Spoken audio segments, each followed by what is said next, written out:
నమస్కారం. అపారమైన నైపుణ్యముండి కూడా సరైన జడ్జ్మెంట్ లేకపోతే ఎంత పెద్ద ప్రమాదం ముంచుకొస్తుందో వివరించే ఒక ప్రాచీన కథా విశ్లేషణలోకే మనం నేరుగా వెళ్ళిపోదాం. ఇది కేవలం పాతకాలపు కథ అనుకుంటే పొరపాటే సుమా. మనం మోడర్న్ కెరియర్లకు, ఆఫీస్ వర్క్ కల్చర్కి ఇదొక కన్నువిప్పులాంటిది. అర్ధరాత్రి సమయం. అదొక భయంకరమైన శ్మశానం. విక్రమాదిత్య మహారాజు బేతాళుడిని తన భుజాన వేసుకుని నడుస్తుండగా బేతాళుడు ఒక విచిత్రమైన కథను చెప్పడం మొదలుపెడతాడు. ఈ సీన్ వింటుంటేనే మనకు అర్థమవుతోంది కదా, కథలో ఏదో ఒక పెద్ద ప్రమాదమే జరగబోతోందని. ముగ్గురి విద్యలు, అద్భుత నైపుణ్యాలు. అసలొక ప్రాచీన గ్రామంలో ఉండే ముగ్గురు యువకుల అద్భుతమైన స్కిల్స్ ఈ కథను ఎలా మలుపు తిప్పుతాయో ఇప్పుడు చూద్దాం. వాళ్ళు సామాన్యులు కాదు. వాళ్ల స్కిల్స్ చూస్తే మనం ఆశ్చర్యపోవాల్సిందే. మొదటి వ్యక్తి కేవలం ఎముకలను చూసి అది ఏ జంతువో ఇట్టే చెప్పేగలడు. రెండో వ్యక్తి ఆ ఎముకలకు మాంసం, చర్మం సృష్టించగలడు. ఇక మూడోవాడు ఏకంగా చనిపోయిన శరీరానికి ప్రాణం పోయగలడు. ఇవి చాలా గొప్ప స్కిల్సే. కాని ఇక్కడ మనం గమనించాల్సిన పాయింట్ ఒకటుంది. ఇవి ఒకదానితో ఒకటి సంబంధం లేని విడివిడి టాలెంట్స్ మాత్రమే. ప్రాణం పూసిన యువకుడు. ఇక ఈ ముగ్గురూ కలిసి తమ టాలెంట్ని రియల్ టైంలో టెస్ట్ చేసుకోవడానికి అడవికి వెళ్ళినప్పుడు అసలు కథ స్టార్టవుతుంది. అడవిలో చెల్లాచెదురుగా ఉన్న ఎముకలను చూడగానే మొదటివాడు తన స్కిల్తో అవి సింహమెముకలు అని గుర్తుపట్టాడు. వెంటనే రెండోవాడు దానికి మాంసం, చర్మం సృష్టించి ఒక పూర్తి సింహం ఆకారాన్ని తీసుకువచ్చాడు. వీళ్ళిద్దరూ తమ నాలెడ్జ్ని సక్సెస్ఫుల్గానే ప్రదర్శించారు. కాని ఇప్పుడు మూడోవాడు ఎన్నటికీ వెనక్కి తీసుకోలేని ఆఖరి పనికి, అంటే ఏకంగా ఆ సింహానికి ప్రాణం పోయడానికి రెడీ అయ్యాడు. ఆగు, అలా చేయకు, ఇది సింహం, బ్రతికితే మనల్నే చంపేస్తుంది అని ఆ మొదటి ఇద్దరూ ఎంత గట్టిగా హెచ్చరించారో ఒక్కసారి ఊహించండి. దీనిబట్టి మనకేమర్థమవుతోంది? వాళ్లు క్రియేట్ చేసిన దానివల్ల రియల్ వరల్డ్లో ఎంత పెద్ద ప్రమాదం పొంచి ఉందో వాళ్లకు స్పష్టంగా తెలుసు. వాళ్లు రిస్క్ని కరెక్ట్గానే అంచనా వేశారు. కాని అసలు ప్రాబ్లమేంటంటే మూడోవాడు గర్వంతో ఆ వార్నింగ్ని అస్సలు పట్టించుకోలేదు. నా టాలెంట్ నేను చూపించాల్సిందే అన్న ఒకే ఒక్క అహంకారంతో అసలు ఆలోచించకుండానే ప్రాణం పోశాడు. ఫలితం, ఆకలితో ఉన్న సింహం క్షణాల్లోనే లేచి ఆ ముగ్గురినీ చంపేసింది. అతి విశ్వాసం, అహంకారం ఎలాంటి తక్షణ వినాశనానికి దారితీస్తుందో చూశారుగదా. విక్రమాదిత్యుని అద్భుతమైన తీర్పు.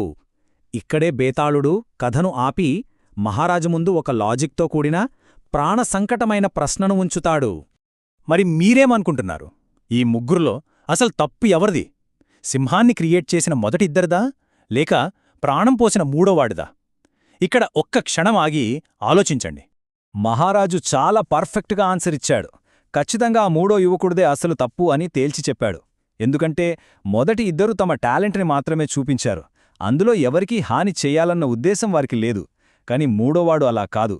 ప్రాణాపాయం ఉందని పక్కనవాళ్లు చెప్తున్నా వినకుండా కేవలం తన ఈగో సాటిస్ఫాక్షన్ కోసం కావాలనే ఆ రిస్క్ తీసుకున్నాడు. ఎందుకంటే వివేకం లేని జ్ఞానం వినాశనానికి దారితీస్తుంది. ఒక పని ఎలా చెయ్యాలో తెలుసుకోవడం కేవలం జ్ఞానం మాత్రమే. కాని దాన్ని అసలు చెయ్యాలా వద్దా, చేస్తే ఏమవుతుంది అని తెలుసుకోవడమే నిజమైన వివేకం.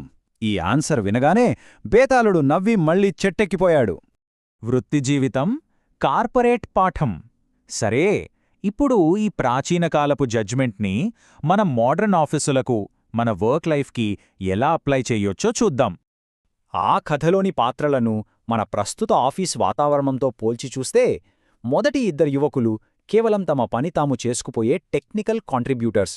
ఇక ఆ మూడో యువకుడున్నాడు చూసారా, ఎలాంటి టెస్టింగ్ చేయకుండా, టీం చెప్పేది వినకుండా, కేవలం తన ప్రాజెక్ట్ వెంటనే లైవ్లోకి వెళ్లాలనే తొందరతో రిస్కీ డెసిషన్స్ తీసుకునే ఒక అహంకారి అయిన లీడర్లాంటివాడు. ఇక ఆ సింహం మరేదో కాదు, కంపెనీకి నష్టం తెచ్చే ఒక రిస్కీ ప్రాజెక్ట్. మన వర్క్ ప్లేస్లో ఎవరైనా ఇలా మూడో యువకుడిలా ప్రవర్తిస్తే ఏమవుతుందో తెలుసా?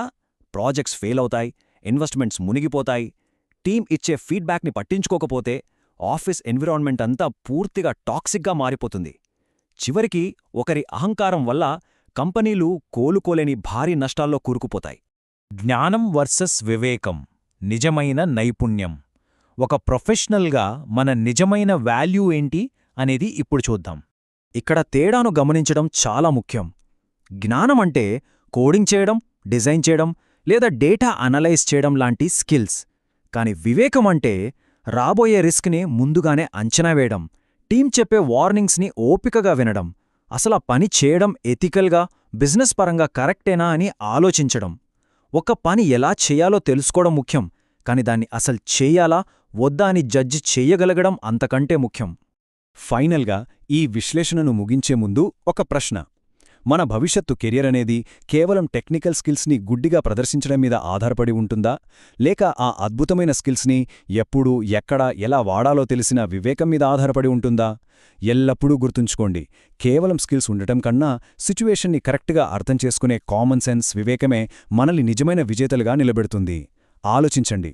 మీ అందరికీ ఈ విశ్లేషణ ఎంతగానో ఉపయోగపడిందని ఆశిస్తున్నాను.